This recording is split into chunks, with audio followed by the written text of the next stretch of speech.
They told him it was just a small cut. But what if your body refused to heal because something inside it didn't want to?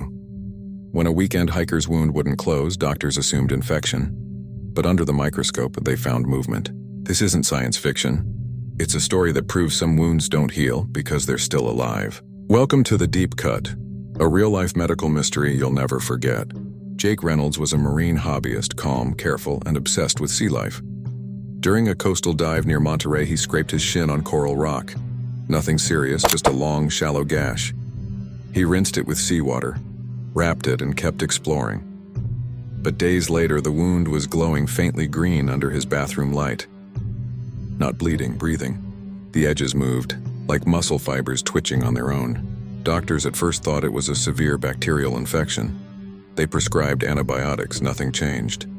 The skin refused to knit together, and every bandage came off soaked in a strange translucent film.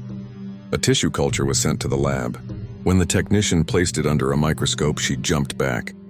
The cells were moving independently, almost coordinated. Not human cells, but something feeding between them.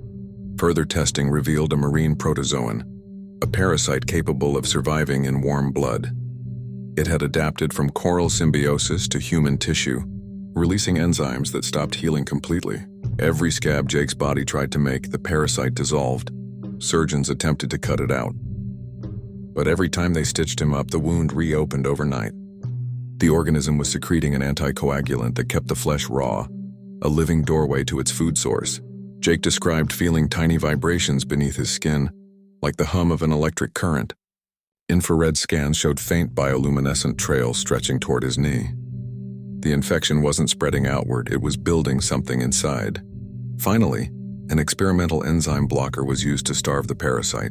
Days later, the wound began to crust over for the first time in weeks. When surgeons removed the dead tissue, they found it, a translucent membrane webbed with coral-like veins, still faintly glowing under UV light.